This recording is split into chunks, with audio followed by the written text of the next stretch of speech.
Hello guys, welcome to my channel. আমের দিন প্রায় শেষ হতেই চললো। আম সব পেকে গেছে আর এখনও আমার কাঁচা আমের ভিডিও এখনও পর্যন্ত শেষ হয়নি। তো চলো আজকে তোমাদের সাথে শেয়ার করি কাঁচা আম দিয়ে বানানো টক ঝাল মিষ্টি আমের তেল আচার।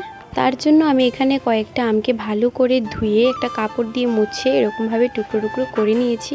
এরপরে তাতে 1 চামচ হলুদ গুঁড়ো আর 1 চামচ লবণ দিয়ে ভালো করে মেখে নিয়েছি। হলুদ লবণটা ভালো করে মিক্সড করে নেওয়ার পরে এতে এড করে দিয়েছি 1 চামচ লঙ্কা গুঁড়ো দেওয়ার পরে আবারও একবার ভালো করে মেখে এরকমভাবে একটা কুলোর মধ্যে কাপড় দিয়ে আমগুলোকে ছড়িয়ে দিয়েছি। তারপরে আমগুলোকে নিয়ে রোদে রেখে দিয়ে এবং 1 রোদ লাগাতে হবে।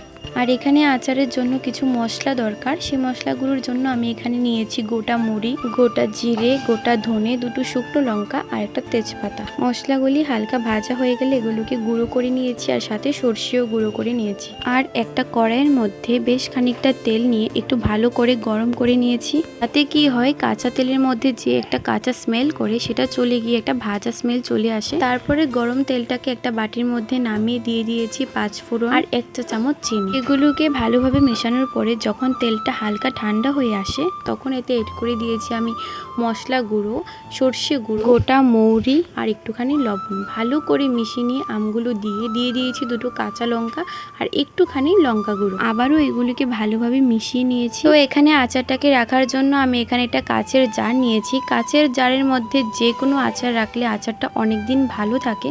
তো তোমাদের যদি ভিডিওটা ভালো লেগে থাকে তোমরা চ্যানেলটাকে সাবস্ক্রাইব করে দিও। বাই।